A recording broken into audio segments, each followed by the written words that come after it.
Now, if the aims of the latest Extinction Rebellion protests overnight were to get publicity and provoke a backlash, they worked. Information is power, but parked cars and pieces of bamboo were sufficient to disrupt the mighty UK printing press, for a short while anyway. Blockades like these at sites across the country delayed the distribution of several major newspapers nationwide this morning. The protesters target Rupert Murdoch's newspaper empire. Their message: if you won't report the climate crisis, you won't report at all. The papers, the vast majority of British media, do not tell the public the truth about the scale of the threat we face. 72 people were arrested, and in the end the papers did leave the buildings, including an editorial in The Sun by David Attenborough. The Prime Minister called the protests unacceptable and said a free press was vital, but for the activists, becoming the news was maybe more important than stopping it altogether. Well, I'm joined now by the editor of the Sunday Times, Emma Tucker, and the writer Donoghue McCarthy from Extinction Rebellion. Donoghue McCarthy first. Was this an attack on the free press and therefore an own goal? Well, if we had a free press, that would be the question. How can you actually describe Britain's press as free when 5 people living in tax havens can actually buy our press and actually then dictate what happens in our democracy? Well, the problem is... Let me ask Emma Tucker to respond to that point then. We don't have a free press in this country, Emma Tucker. We do have a free press in this country. I mean, what a ridiculous accusation to make. I mean, does he ever actually look in our newspapers and see how much coverage we give to these issues?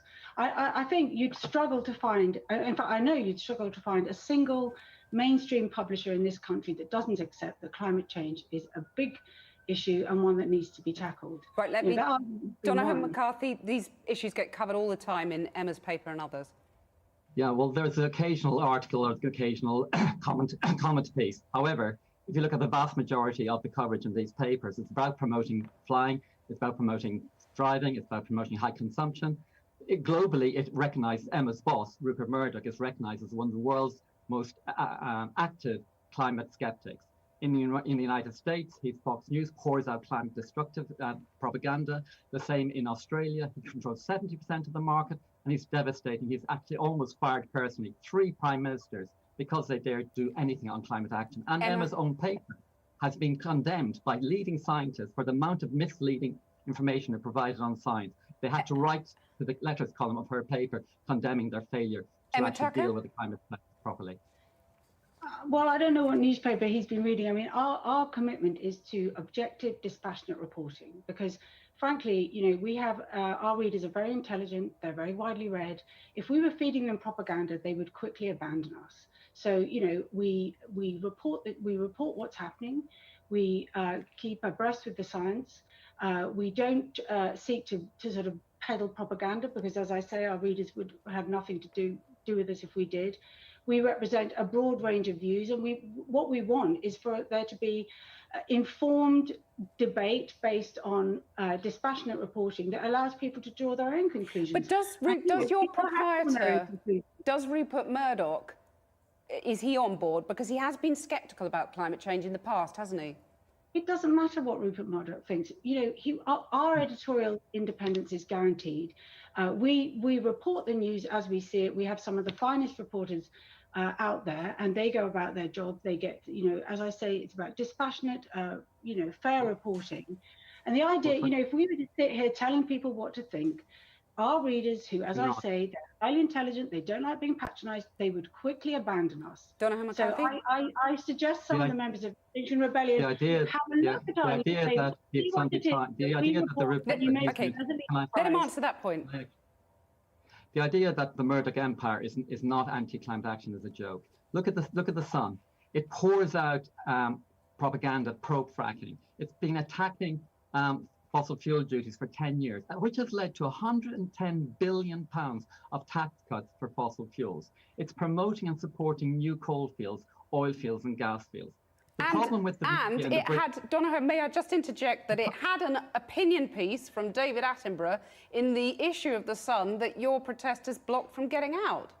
Exactly, and what I'm actually saying is if you have one article by an environmentalist every week or 2 months, that doesn't mean that the full thrust of the media in Britain is pro high fossil fuels and is attacking climate action. What we in Extinction Rebellion are saying is we want our media to be balanced and fair and actually reflect the public opinion in this country. And at the moment, her paper and most of the papers in Britain are promoting flights, driving, meat consumption. We can't do that. The United Nations say we're in an existential crisis. Britain is facing an existential crisis.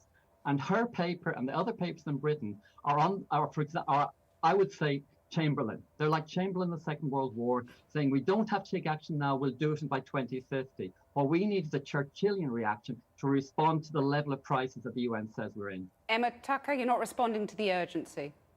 Well, I mean, the newspaper that we weren't able to deliver today, the Times, the Saturday Times, I think you said you accused us of promoting meat eating.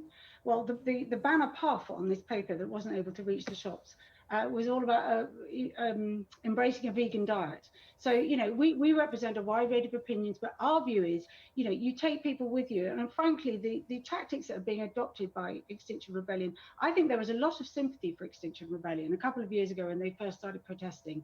But, you know, the kind of action they took last night, illegal demonstrations that stopped people being able to, you know, free to buy their own paper in the morning, frankly, led to a lot more carbon. Let me put that point. We have to hire a lot of vans to You're losing sympathy. Very briefly, Donoghue.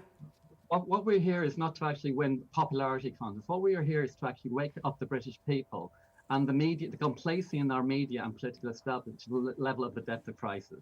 The public actually looks, 2/3 of the public wants the recovery from the recovery to be green. And what's happening is the government is spending hundreds of billions of pounds into the old economy.